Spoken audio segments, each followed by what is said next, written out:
Now the methods of heat transfer. In the previous video you have studied that heat is a form of energy that can transfer from a hotter body to a colder body. Now in this video we will study about the methods of heat transfer, in which way heat is transferred from one body to another body. So there are three ways by which heat can transfer.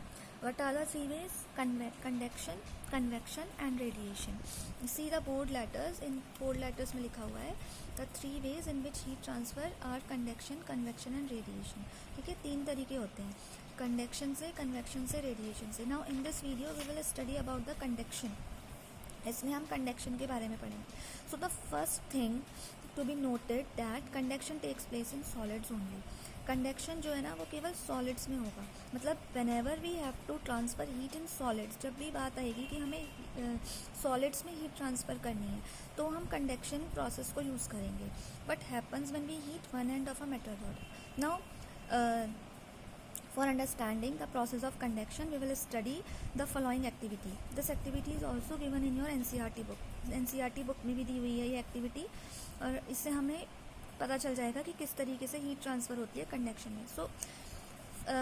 So first of all we know that the particles in a solid are tightly packed. They can not move around freely but can vibrate about a fix position. सबसे पहले तो ये बात पता होनी चाहिए आपको कि जो सॉलिड्स होते हैं उनके जो पार्टिकल्स होते हैं वो एक दूसरे से बिल्कुल टाइटली पैक्ड होते हैं. टाइटली पैक्ड होते हैं मतलब बिल्कुल उनके बीच में स्पेस नहीं होता, इतना भी नहीं कि वो मूव कर सके फ्रीली. वो केवल अपनी पोजीशन पर ही वाइब्रेट करते रहते हैं. मतलब इस तरीके से सॉलिड के पार्टिकल्स एक दूसरे से जो है वो प्लेस रहते हैं, तो उससे चिपके हुए रहते हैं. वो मूव नहीं कर सकते, वो केवल ट्रांसफ़र वाइब्रेट कर सकते हैं.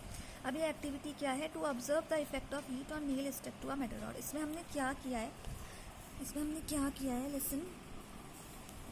हमने एक मेटल रॉड लिया, ठीक है, ये एक मेटल रॉड है और हमने इसे एक स्टैंड से क्लैम्प कर दिया है. एक स्टैंड से हमने इसे अटका दिया है और हमने उसके बाद क्या किया है, कुछ आयरन नेल्स ली हैं और उन आयरन नेल्स को इस मेटल रॉड में इक्वल डिस्टेंसेस पर, थोड़ी थोड़ी दूरी पर, इक्वल डिस्टेंसेस पर हमने वैक्स की हेल्प से जो है पेस्ट कर दिया है, स्टिक कर दिया है वैक्स से.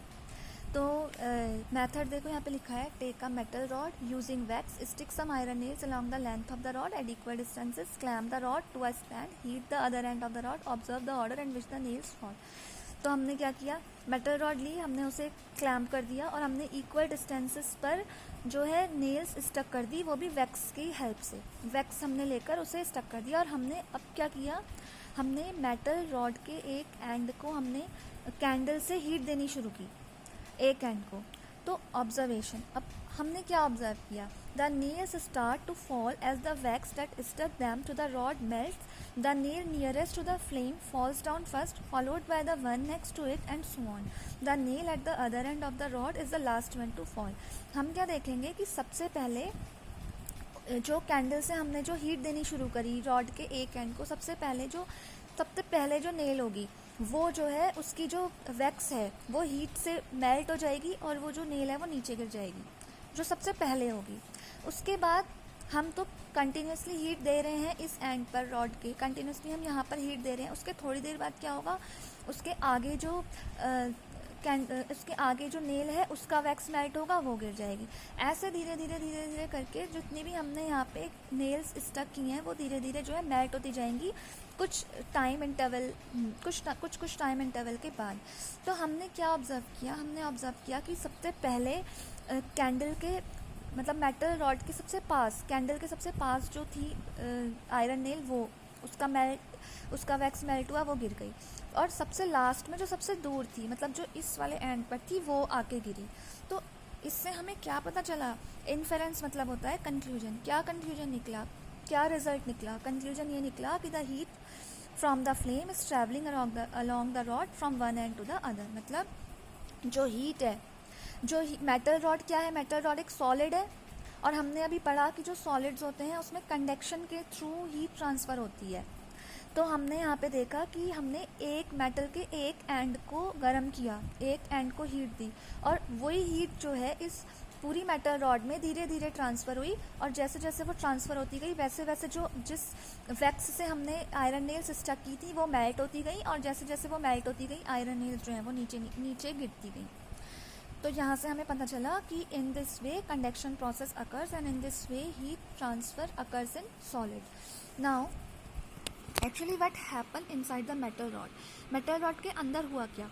When we heat one end of the metal rod, the particles of the rod at this end start vibrating faster. जब हमने हीट करना शुरू किया ना मेटल रॉड को, तो मेटल रॉड के जो पार्टिकल्स थे उस एंड में जहाँ पर हम हीट दे रहे हैं उन्होंने वाइब्रेट करना स्टार्ट किया। As the metal rod is solid, the particles can not move freely from one place to another but they can vibrate at their fix position. क्योंकि जो मेटल रॉड है वो क्या है, मेटल रॉड जो है वो एक सॉलिड है, तो उसके पार्टिकल्स फ्रीली तो मूव कर नहीं सकते बट वो वाइब्रेट तो कर सकते हैं ना अपनी ही पोजीशन पे। These faster moving particles collide with their neighbouring particles and pass on some of their energy to them. ये जो फास्टर मूविंग पार्टिकल्स हैं, अब जो ये इतनी फास्टली मूव कर रहे हैं, ये अपने नेबरिंग पार्टिकल से कोलाइड मतलब होता है टकराना, ये अपने नेबरिंग पार्टिकल से कोलाइड करेंगे और अपनी कुछ एनर्जी जो है वो पास कर देंगे अपने नेबरिंग पार्टिकल को, ठीक है।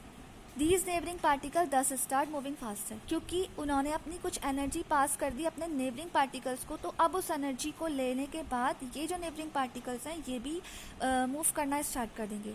दे in turn pass on their energy to particles further away from the flame, और this process continues and each particle keeps transferring the energy to the next particle while vibrating at its original position.